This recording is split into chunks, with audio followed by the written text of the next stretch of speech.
Hey guys, Trevor with Shadow Systems. It's Technical Tuesday and I have Ben with me as well because I'm going to need help today talking to you a little bit about springs. Springs are an interesting topic in the gun world. There's a lot of lore around springs. Designing springs for guns, certain parts of guns, is actually kind of tough because it's a hard environment for a spring. The springs in guns often go through quite a bit more travel, whether that's they get very compressed or extended, quite a bit more travel than a spring might in something else like a door latch or a light switch or whatever. So in those cases, people have the luxury of space. They can design for a spring that is going to last a bazillion cycles. It only goes this far. But if we're talking about a magazine spring or recoil spring, it's really putting out a lot of work and getting compressed a lot. And so therefore, they need to be replaced. And so that has gotten even worse as people have pushed the limits on design, whether it's capacity or size. So we're going to talk a little bit about spring design. We're going to clear up some myths, and then Ben's going to make you feel smarter about springs, and we'll talk about maintenance. So Ben, let's talk about the evolution of gun springs a little bit. All right, so gun springs are one of the technologies in this field that have developed, I'd say, the most compared to basically everything else related to guns. So with the springs, if you look at the history, like say, of a 1911, an old design, right? Initially, the spring in the 1911 recoil rod was just a single round wire spring. And you would have different lengths for that, depending on the length of your gun. However, if you look at the 1960s and 70s and 80s, as we tried to make shorter and shorter and shorter 1911s, the recoil rod springs started to change. First, you would see the nested spring, where you'd have one big round wire spring with a smaller round wire spring inside of it.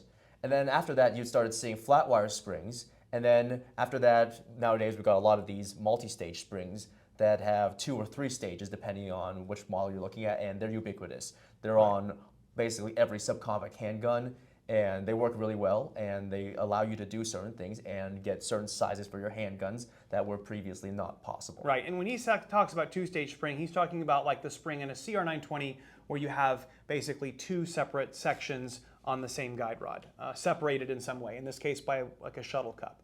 So yes, that is all true, and as the market has expected more and more bullets in the gun and the gun to be smaller and smaller, and to have recoil characteristics and to have a service life, it just means that the gun springs are needing to try to keep up with those expectations, right? Okay, so let's talk a little bit about the myths and the lore, because I think this one's pretty important, and I want to talk mostly about magazine springs. I remember, as a kid, people would talk about rotating their magazines because they didn't want to leave them loaded. There was this idea that if you left a magazine loaded, the spring was going to get weaker over time, and then the gun was going to be less reliable. So what we know is it's not constant compression holding the spring down that makes the spring weaker. It's actually just cycles. So if I loaded a magazine 100 times in one day versus take a brand new mag and load it and leave it on a shelf for 10 years, that magazine that I load 100 times in a day is going to be weaker.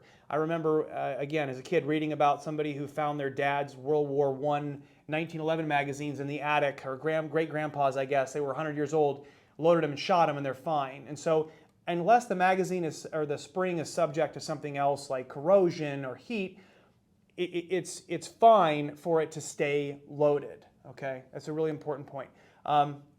Actually, let's talk about spring set, because that term gets tossed around a lot too. People think that if a spring takes a set, that means it's garbage.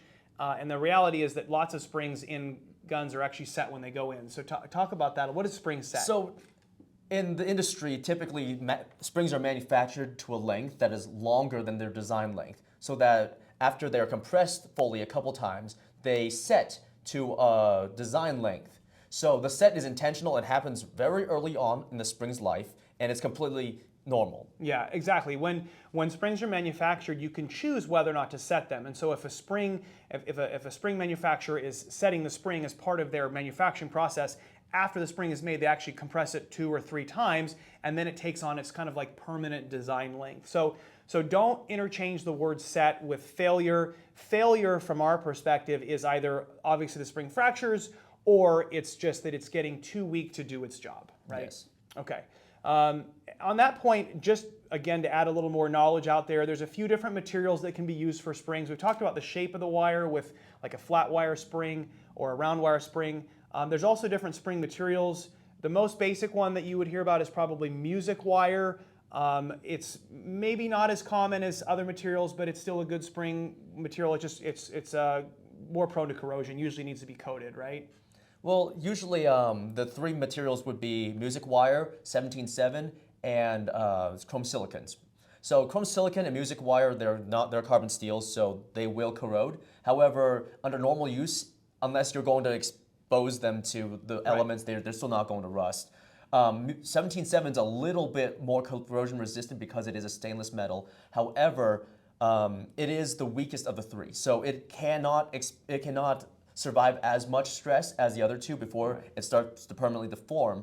However, all three materials are fairly similar in terms of their maximum stress, with the chrome silicon being the best. Yeah, and so for certain applications where a spring is really in a tough environment, whether that's maybe a magazine spring in a high cap mag or a recoil spring on a subcompact, you might see us use chrome silicon material just to get that little extra bit of service life out of it. But in any case, for the springs we're talking about, replacement is required. Some kind of maintenance interval is going to be required for certainly magazine springs and recoil springs. There are springs in the gun that aren't really going through that as much. For example, striker springs, we've never really replaced a striker spring. I mean, maybe after 25,000 rounds you could as a precaution, but it's just not going through the same level of stress as, let's say, a recoil spring is. We normally say 5,000 rounds is a reasonable replacement interval for like optimum performance. But I mean, how long would Yeah, we've seen a couple go well past 10, 15. I mean, it's functional. However, if you want the gun to be in tip-top shape with the maximum reliability, like 5,000 is not a bad interval to replace that. And of course, with our guide rod assemblies, I'm speaking more for the DRMR XR size guns. Of course, the spring is replaceable. So if you ever want to replace a recoil spring or experiment with different weights, you can take the spring off the rod and replace it, and then your gun will be back in tip-top shape. So I guess that's the main thing. Don't worry about leaving your magazines loaded. If a spring gets weak, don't stretch it. We didn't mention that, but stretching a spring is not a replacement for putting a new spring in the gun. Okay, you need to put. It's not going to resuscitate that spring. It will not resuscitate the spring. Gun springs are under a lot of stress. It's a tough environment for them, so take care of them.